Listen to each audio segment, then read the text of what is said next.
আলাইকুম রহমতুল্লাহি ওয়া বারাকাতুহু। প্রিয় পর্দার আড়ালের মা ও বোনেরা ও আমার প্রিয় প্রাণপ্রিয় যুবক ভাইয়েরা, আজকের আলোচনার বিষয় নিশ্চয়ই আপনারা বুঝতেই পেরেছেন। থাম্বনেল দেখে আপনাদের আর বোঝার বাকি নাই। আপনারা জানতে চান সত্যিই কি এটি ইসলামে জায়েজ আছে? থাম্বনেলে যেভাবে লেখা আছে এভাবে কি জায়েজ আছে? হ্যাঁ, জায়েজ আছে, তবে আমার মুখের কথাই নয়, কোরআন হাদিসের দলিল সহ আমি আপনাদেরকে বুঝিয়ে দেব। যদি আপনারা শেষ পর্যন্ত ভিডিওটি দেখেন, আর যদি স্কিপ করে চলে যান, তাহলে আপনি নিজের সর্বনাশ নিজেই করবেন। যেমন অনেকেই দেখবেন নিজের পায়ে নিজেই কুড়াল দিয়ে কেটে ফেলে। বলুন তো এটা কার সর্বনাশ? যে ব্যক্তির পাও কেটেছে তারই তো ক্ষতিটা হয়েছে। ঠিক তেমনই ভাবে যারা যেখান থেকে ভিডিওতে ক্লিক করেছেন নিশ্চয়ই একটি উদ্দেশ্য নিয়েই করেছেন, এই বিষয়টি জানার জন্যই করেছেন। কিন্তু যদি স্কিপ করে চলে যান তাহলে তো কিছুই হবে না।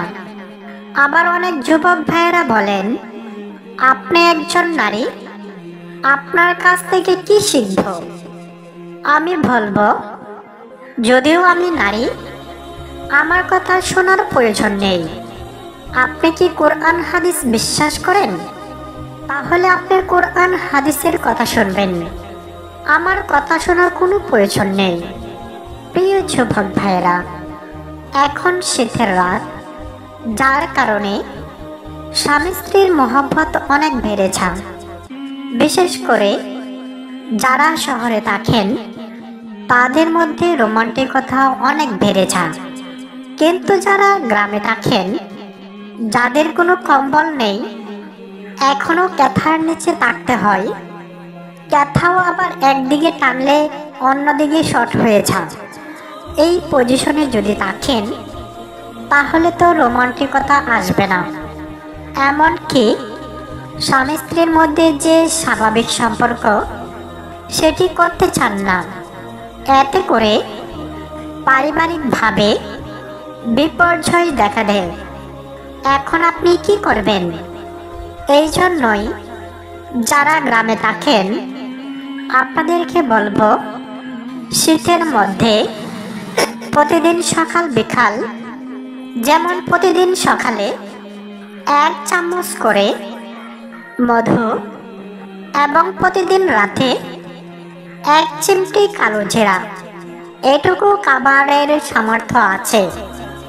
আপনি যদি এই আমলটি করেন তাহলে শীতের মধ্যেও আপনাদের শরীর খুব গরম থাকবে, সহজে ঠান্ডা লাগবে না, দেখবেন ক্যাথা ছাড়াই থাকতে পারবেন। যদি আপনি এই আমলটি করেন তারপরেও যদি না হয়, স্বামী স্ত্রীর মধ্যে ভালোবাসার মধ্যে কোনো বিধিনিষেধ নেই। এটি মহান আল্লাহ তাআলা হালাল করে দিয়েছেন। সূরা বাকারা 223 নম্বর আয়াতে মহান আল্লাহ তাআলা এই বিষয়ে স্পষ্টভাবে বলে দিয়েছেন, স্বামী স্ত্রীর ভালোবাসার মধ্যে কোনো বাধা নেই, তবে কিছু নিষেধ আছে। সূরা আল বাকারা 222 নম্বর আয়াতে রয়েছে। প্রিয় যুবক ভাইয়েরা, তাই আপনারা শীতের মধ্যে আপনার প্রিয়তমা স্ত্রী ভালোবাসার জন্য স্ত্রীর নাভির মধ্যে একটু মধু দিতে পারেন। সেই ক্ষেত্রে আপনি ভালোবাসার সাথে সেই মধুটা আপনি সুন্দর করে জিহ্বা দিয়ে খেতে পারেন। এতে করে আশা করি যুবক ভাইয়েরা অল্প সময়ে বুঝতে পেরেছেন। তো শীতের মধ্যে ভিডিওটি আর লম্বা করলাম না, ভিডিওটি এখানেই শেষ করলাম। সকলে ভালো থাকবেন, সুস্থ থাকবেন। সকলকেই ধন্যবাদ। আসসালাম।